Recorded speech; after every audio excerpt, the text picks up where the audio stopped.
Bunda-bunda, apa kabarnya? Semoga senantiasa sehat selalu ya. Senang sekali saya Azhara Masid dapat menjumpai kembali bunda-bunda di rumah yang pasti di program kesayangan kita. Apalagi kalau bukan persembahan untuk bunda, bunda cerdas keluarga bahagia yang pastinya hanya di Mata Millennials Indonesia TV, matanya Indonesia. Nah, selama 30 menit ke depan pastinya kami akan menyajikan informasi yang hangat, menarik disertai dengan narasumber yang pastinya inspiratif nih Bun.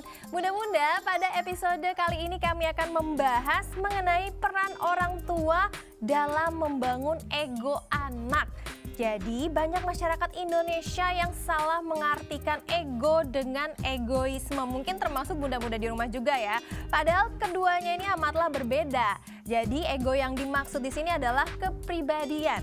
Artinya anak yang punya ego adalah anak yang punya kepribadian. Lantas bagaimana ya caranya orang tua membangun ego anak atau membangun kepribadian anak? Langsung saja di sini kita sapa dengan narasumber kita, yaitu ada Mbak Katarina Ira Puspita atau Mbak Karin. Halo Mbak Karin. Halo Mbak Zara. Iya, kayaknya senyumnya udah mulai semangat nih mau membicarakan mengenai ego anak nih Mbak. Iya, Mbak Karin, kalau dari pandangan psikolog sendiri nih Mbak, sebenarnya menurut Mbak Karin ego itu apa sih? Iya, ego gitu ya. Aduh, ini pertanyaan yang susah gampang. Kenapa susah? Karena masyarakat umum tuh sering salah mengartikan kata ego gitu. Nah, mungkin jadi belajar psikologi sedikit ya. Nih bunda-bunda di rumah sama Mbak Zahra. Jadi sebenarnya kata ego itu kan pertama kali dikemukakan oleh salah seorang ahli psikologi namanya Sigmund Freud. Jadi menurut Freud, manusia nih dalam kepribadiannya ini punya 3 aspek kepribadian. Ada id, ada ego, ada super ego. Jadi kalau id itu kaitannya sama kebutuhan dia sehari-hari. Apa hal yang membuat dia senang.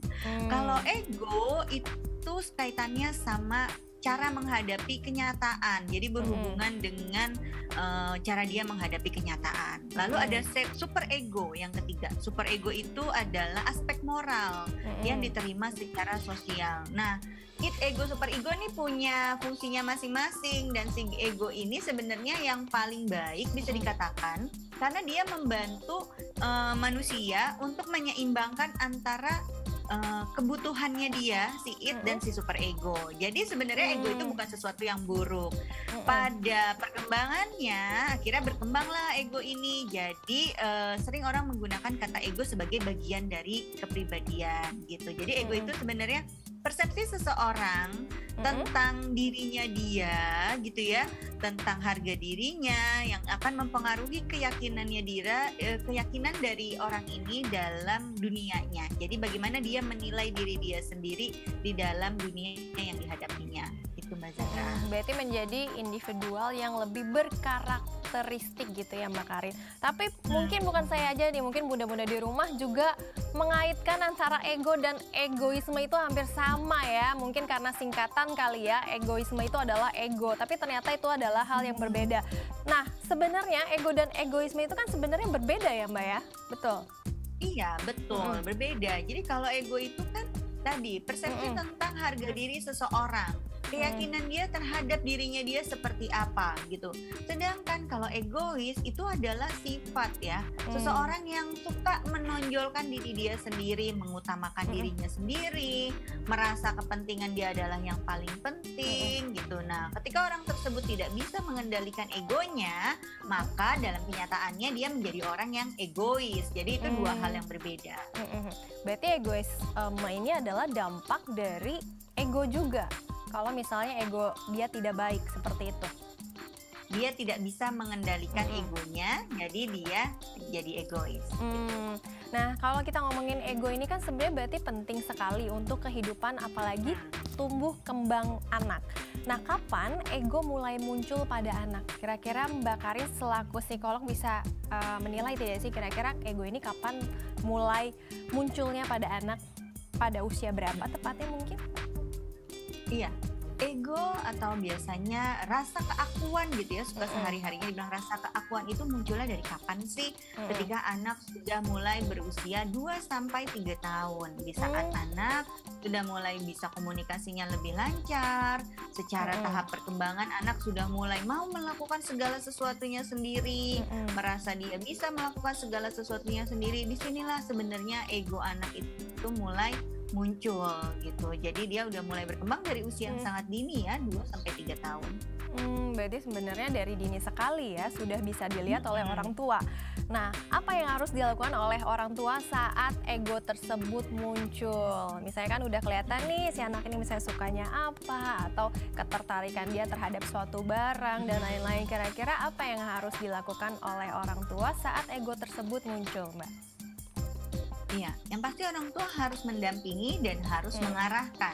Jadi ketika anak misalnya menunjukkan keinginan untuk dia melakukan segala sesuatu karena dia merasa dia yakin bisa, ya orang tua harus bantu anaknya biar berikan kesempatan supaya anaknya mau melakukan itu dan bisa melakukan itu.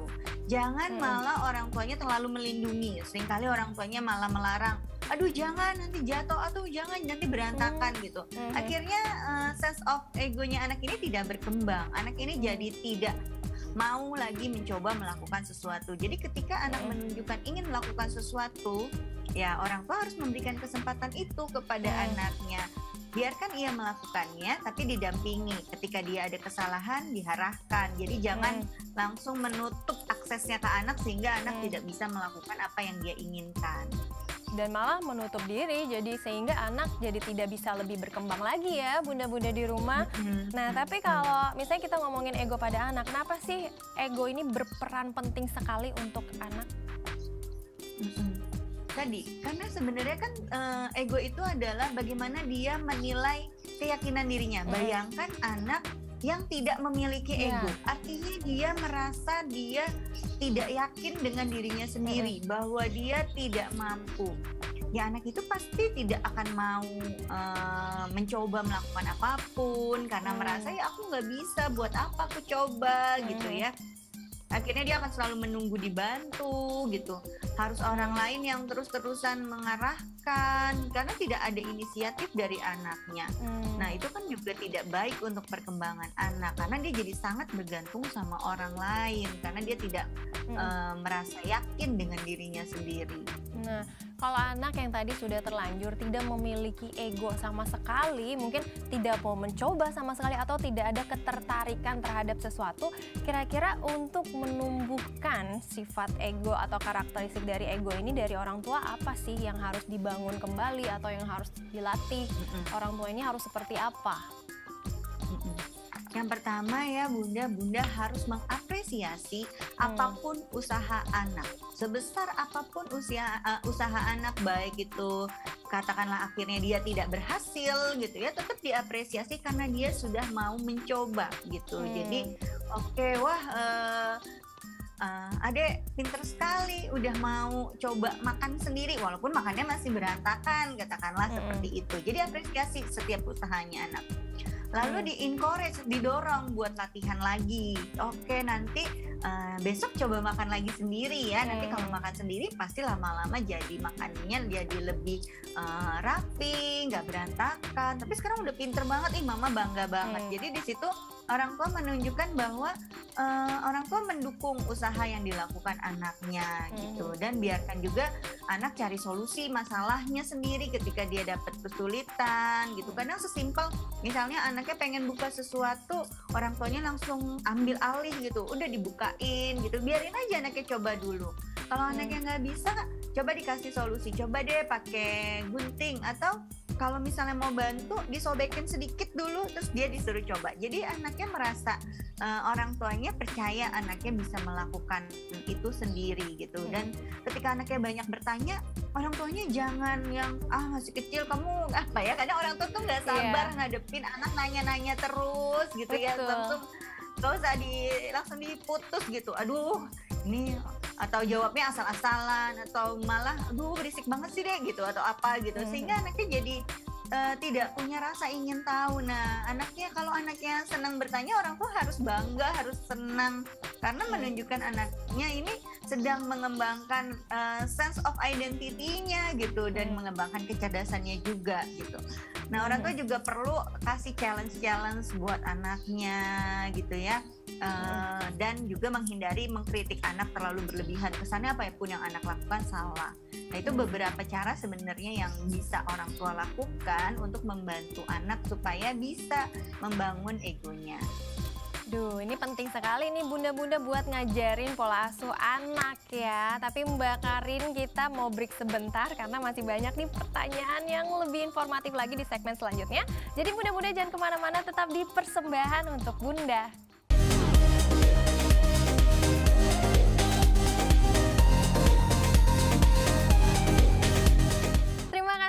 Masih setia di program kesayangan kita, yakni Persembahan untuk Bunda, dan masih bersama saya Zara Masid dan juga dengan saya Karin, Bunda. Iya, nah Mbak Karin kan tadi kita sempat ngomongin orang tua nih harus memberikan challenge-challenge terhadap anak. Berarti kan orang tua juga tidak boleh mempunyai rasa insecure atau bahkan underestimate gitu bahwa anak ini tidak bisa. Justru harus terlebih dulu dicoba, nih anaknya kira-kira saya kasih challenge ini, saya kasih challenge itu. Nah, kira-kira mungkin Mbak Karin bisa kasih contoh nggak sih kepada orang tua di rumah, khususnya bunda-bunda, kira-kira challenge-challenge seperti apa sih yang bagus gitu untuk menerapkan karakteristik dari ego tersebut kepada anak. Nah, sebenarnya gitu ya, nggak usah susah kok challenge-nya yang kehidupan sehari-hari aja gitu. Bahwa setiap anak itu kan punya developmental milestone, punya tahapan-tahapan perkembangan yang harus dilalui. Nah, disesuaikan dengan developmental milestone-nya itu. Kalau misalnya anaknya 3 tahun gitu, apa yang bisa dilakukan misalnya ketika dia berpakaian sendiri gitu ya, nggak usah dibantuin lagi, pakai sepatu sendiri gitu, makan sendiri gitu. Itu kan sebenarnya bentuk orang tua men-challenge anaknya gitu ya. Jadi nggak harus challenge itu sesuatu yang besar, tapi dari aktivitas sehari-hari. Misalnya kalau pakai baju berarti dia suruh pakai bajunya sendiri, kalau kesulitan baru dibantuin gitu. Atau misalnya dikasih tugas atau tanggung jawab sederhana, kalau papanya pulang kerja gitu ya, coba dong kakak ambilin papa minum gitu. Nah, anaknya kan jadi senang tuh dapat tanggung jawab. Oh, pokoknya aku dapat tugas nih, berarti kan artinya orang tuanya percaya. Jadi tugas sederhana sehari-hari aja itu udah buat anak sangat senang pastinya, karena menunjukkan bahwa orang tuanya percaya, artinya dia mampu. Nah, itu jadi dia merasa, oh aku bisa ya. Berarti sebenarnya tugasnya simpel sekali ya untuk orang tua dalam mendidik anaknya nih, dalam menerapkan ego tersebut. Nah, kira-kira apakah ada perbedaan nih melatih ego anak usia dini dengan yang remaja, bahkan misalnya menjelang dewasa? Apakah challenge-nya juga berbeda-beda? Ataukah mungkin semakin besar dikasih challenge-nya yang lebih sulit lagi kah? Seperti apa, Mbak? Pastinya kalau kita mau membentuk karakteristik anak itu harus dimulai dari kecil, karena ketika misalnya udah besar gitu, udah remaja, itu kan perilakunya sudah terbentuk, karakternya sudah terbentuk, kebiasaannya sudah terbentuk, otomatis akan semakin sulit gitu ya. Jadi memang sebaiknya kalau dari kecil, karena ketika dari kecil itu akan jadi habit atau kebiasaan, sehingga orang tua akan lebih mudah ke depannya untuk membimbing dan mengarahkan anak. Nah, kalau misalnya kadang orang tua suka berpikir bahwa oke, nanti aja lah, sekarang masih kecil, ntar dia juga bisa sendiri gitu. Ya, bagaimanapun anak butuh dilatih, butuh diarahkan gitu. Jadi ya tetap harus dimulai dari sejak dini. Dan apakah challenge-nya kalau sudah besar harus berbeda? Ya pastinya, karena tugas perkembangannya berbeda. Kita nggak bisa berharap anak SMP gitu yang udah remaja pakai baju sendiri. Ya pasti dia udah bisa kan. Jadi challenge-nya yang lebih besar lagi, misalnya disuruh belanja sendiri gitu, atau bepergian naik transportasi umum sendiri gitu. Itu sebenarnya challenge-nya memang harus disesuaikan dengan usia dari anaknya nih. Kalau anaknya udah besar ya berarti tugas perkembangannya apa, ya itu yang harus dijadikan challenge dari orang tua. Nah, ini penting juga ya Mbak Karin, terkait dengan challenge juga ternyata berbeda-beda antara usia dini, remaja, bahkan hingga dewasa. Jadi sepinter-pinternya orang tua aja atau bunda-bunda di rumah dalam menerapkan pola asuhnya. Tapi Mbak Karin, kalau kita ngomongin karakteristik anak ini kan semuanya beda-beda. Mungkin bunda-bunda juga di rumah anak beda, ada yang penurut, ada yang bahkan nggak penurut. Nah, kalau misalnya sekalinya kita suruh tapi anak ini nggak mau, bahkan sampai nangis, aku pokoknya nggak mau gitu. Gimana nih untuk menerapkan atau pembelajaran agar dia bisa mau atau mengikuti bukan suruhan orang tua juga, tapi karena kan orang tua memang berperan untuk mendidik anak dalam pola asuh tadi menerapkan ego. Nah, ini gimana supaya anak tersebut mau dan bahkan dia jadi bisa lebih inisiatif lagi misalnya untuk membantu orang tuanya di rumah. Nah, itu ada cara atau triki khusus nggak sih?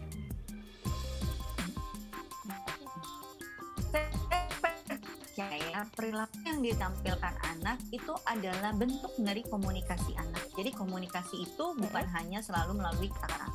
Jadi ketika dia misalnya menolak melakukan sesuatu, itu adalah cara dia mengungkapkan apa yang dia rasa, tidak melalui kata-kata. Berarti orang tua harus cari tahu kenapa anaknya nggak mau gitu. Jadi jangan cuma langsung nyalain anaknya, melabel anaknya, misalnya anak yang ini susah diatur lah, akal lah gitu ya. Tapi coba cari tahu kenapa anaknya seperti itu. Karena kalau orang tua dan anak punya koneksi yang baik, punya hubungan yang baik, pasti anaknya itu akan selalu mau mengikuti arahan orang tua.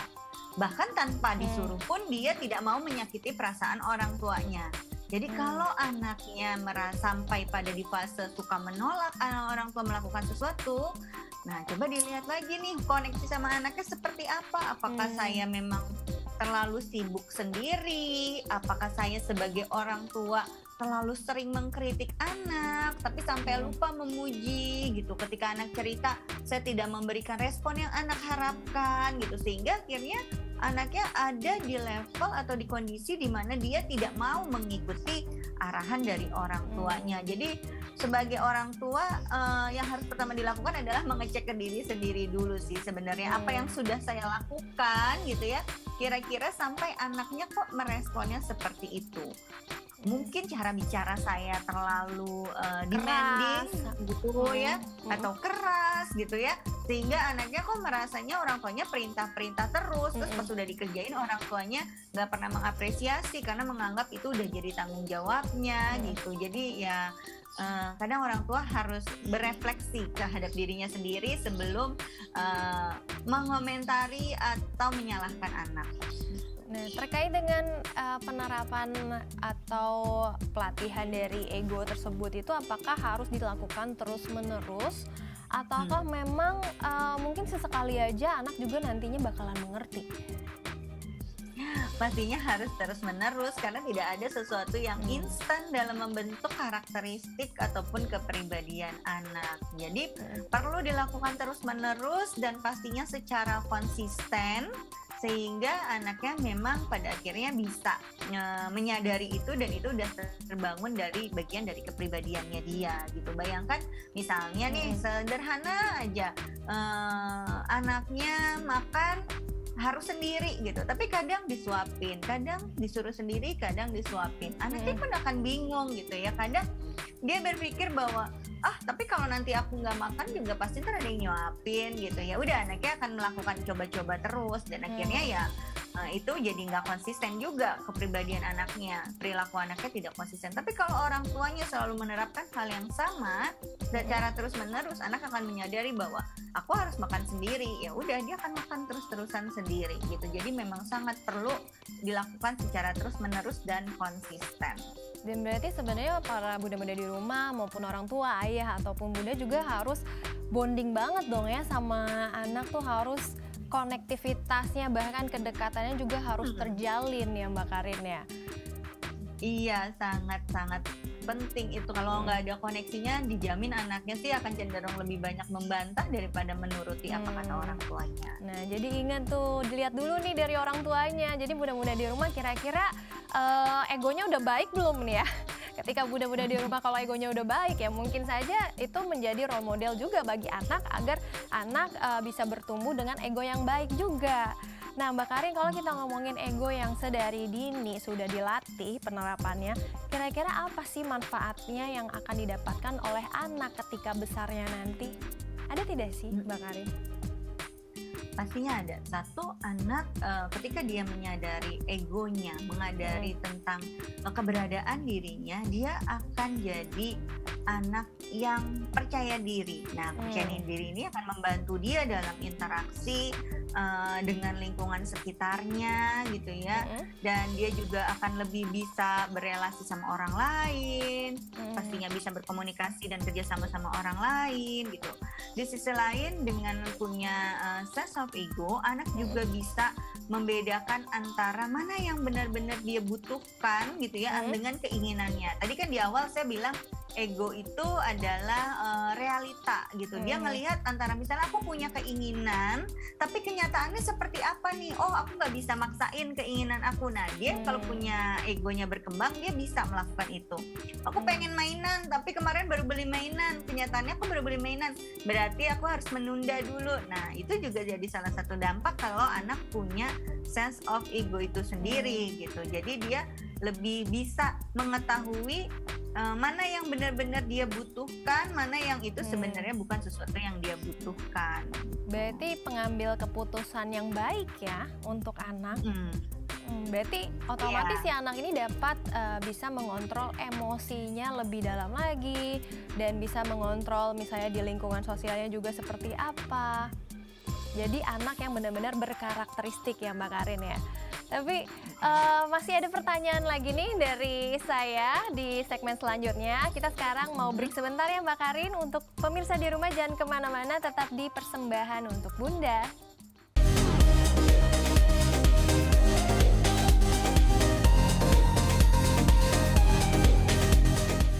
Terima kasih Anda masih menyaksikan Persembahan untuk Bunda dan masih bersama saya Azara Masid dan juga Karin. Iya Mbak Karin, tadi kan kita ngomongin soal manfaat ketika anak ini memiliki ego.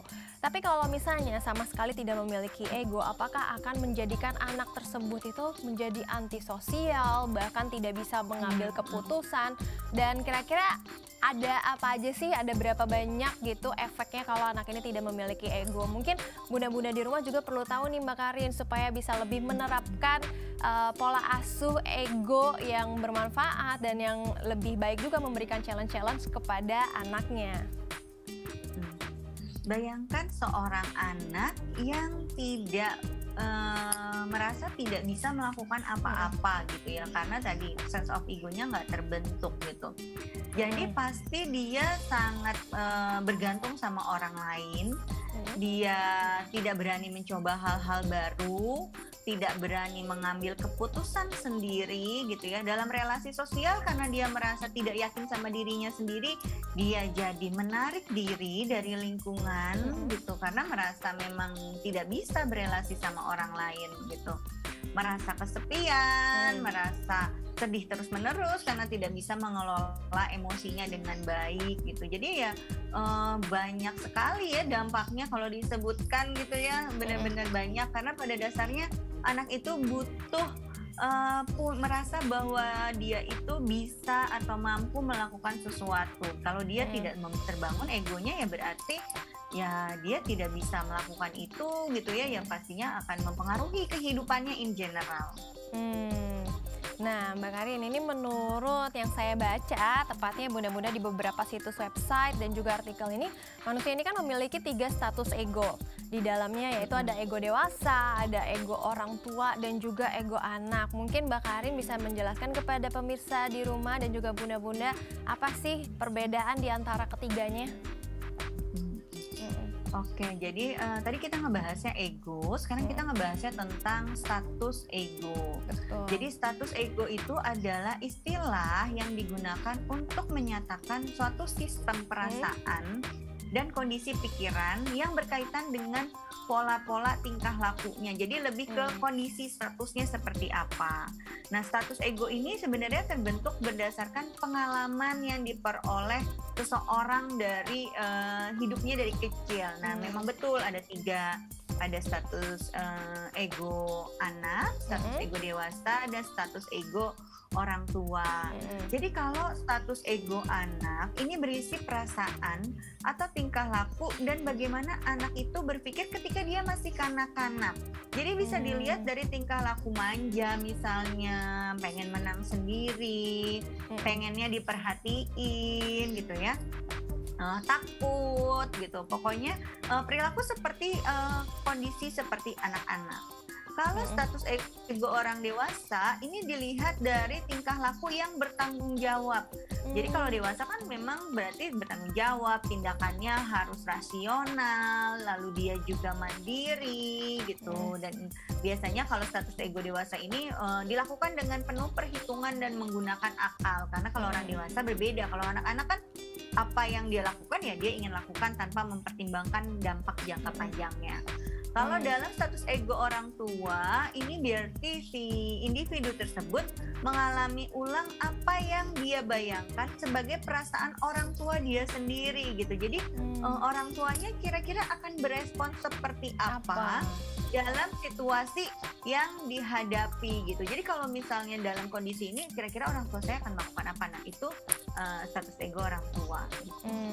Ini kan kita ngomongin status ego ya, dan apakah kalau kita ngomongin karakteristik anak juga kan beda-beda ya. Ada yang mungkin sifatnya lebih dewasa, ada yang memang kekanak-kanakan banget juga ada, manja banget juga ada. Tapi ada juga anak bahkan yang sekarang bisa memiliki sifat yang bijak gitu. Nah itu juga bisa masuk ke kategori ego orang tua kah? Atau memang ada tahap-tahap jenjang umurnya gitu, misalnya yang dikategorikan sebagai ego orang tua tuh pasti yang usianya sekian sampai sekian. Enggak sih, ini sebenarnya bukan stage atau bukan tahapan di mana akan dilalui satu tahap gitu ya, dari ego anak lalu ke dewasa ke orang tua, enggak seperti itu.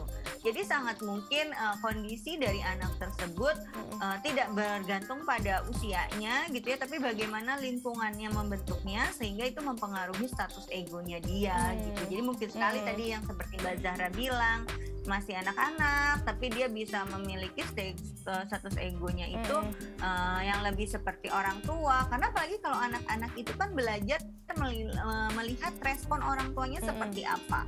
Jadi sangat umum gitu, ketika melakukan sesuatu anak itu akan memperkirakan kira-kira kalau saya melakukan ini orang tua saya mikirnya gimana ya gitu. Kalau saya pengen ini main tapi sama orang tua saya nggak boleh gitu. Kalau status ego anak-anak, oh ya udahlah aku main aja. Tapi kalau sebagai status ego orang tua, tapi pasti kan kata mama aku harus belajar dulu dan ini, oh yaudah aku nggak main gitu. Nah itu kan berarti walaupun usianya anak-anak dia sudah bisa memiliki kondisi dalam status egonya seperti status ego orang tuanya gitu. Tapi kalau kita ngomongin pola asuh ya, kira-kira apa kesalahan yang sering dilakukan orang tua dalam membangun ego sang anak? Kira-kira apa nih Mbak Karin? Oke, yang pertama kalau menurut saya itu suka buru-buru melabel anak gitu. Anaknya nakal, anaknya pemalas dan sebagainya gitu, sehingga itu label itu pasti akan mempengaruhi bagaimana orang tua berespon dan bereaksi terhadap anak. Terus yang kedua, biasanya orang tua kadang suka terlalu protektif sehingga melarang anaknya mencoba sesuatu sendiri. Karena mungkin orang tuanya sebenarnya sayang dan takut anaknya gagal gitu ya, sehingga akhirnya orang tuanya terbiasa untuk take over semuanya sehingga anaknya tidak punya kesempatan untuk melakukan itu gitu. Terus juga seringkali orang tua itu lupa untuk mengapresiasi apa yang anaknya lakukan karena berpikir ya itu udah tanggung jawab anak, dia seharusnya sudah seperti itu gitu, sehingga lupa ketika anaknya melakukan sesuatu tuh nggak dipuji. Dari sisi anak merasa kok yang aku lakukan nggak pernah cukup gitu ya. Kayaknya salah atau bener sama aja gitu respon dari orang tua gitu ya. Jadi anaknya kan juga bingung gitu ya. Jadi sangat penting untuk memuji anak dan di sisi lain memberikan kesempatan juga buat anak untuk mencoba challenge tadi gitu. Orang tua seringkali lupa gitu untuk kasih challenge karena tadi terlalu overprotective, ya udah semuanya di take over sama orang tuanya gitu. Tapi kan kadang banyak juga orang tua yang udah kewalahan dengan segudang aktivitas ya. Jadi mungkin terbawa moodnya jadi mood swing gitu. Nah ini paling diingat juga buat orang tua untuk tetap sabar, melakukan komunikasi yang baik dan jangan langsung menjudge anak. Karena itu akan lama-lama bisa tersugesti, malah yang jadinya tidak pemalas, mungkin jadi bisa pemalas juga ya Mbak ya kalau dari secara psikolog. Iya, betul. Jadi sebenarnya orang tua sebagai orang yang lebih dewasa dari anak harus bisa sebelum ngajarin anak harus bisa mengenali dirinya sendiri dulu gitu. Apakah kondisi emosinya sedang baik saat itu untuk berinteraksi dengan anak? Kalau tidak baik, bagaimana cara mengatasinya gitu. Sehingga ketika memang hadir ketemu anak itu memang sepenuhnya hadir buat anak dan itu jadi bisa meminimalisir hal-hal tadi Mbak Zahra. Jadi enggak melabel anak, betul sekali. Label yang diberikan akan mempengaruhi anak menilai dirinya sama seperti yang diberikan tersebut, label yang diberikan tersebut. Tuh ya Bun ya, harus hati-hati nih, jangan pernah melabeli anak. Jadi harus tetap dekat, harus melakukan komunikasi yang baik dan juga jangan lupa untuk anak diberikan apresiasi. Nah Mbak Karin, kalau kita ngomongin pendidikan ya, ini kan sebenarnya anak-anak kecil juga udah banyak yang sama orang tuanya itu dimasukkan ke sekolah, misalnya kayak playgroup atau playground dan segala macam. Nah apakah pendidikan-pendidikan tersebut juga salah satunya juga bisa meningkatkan atau menerapkan pola asuh untuk bagian egonya kepada anak, ataukah memang itu hanya di pihak keluarga saja? Sebenarnya bagaimanapun ego itu ya perlu adanya kesempatan berinteraksi sama lingkungan gitu. Tapi tetap harus didampingi oleh keluarga gitu. Bagaimanapun kan pada akhirnya individu ini akan bertumbuh dan dia akan masuk ke lingkungan yang lebih besar dan keluar dari keluarganya gitu.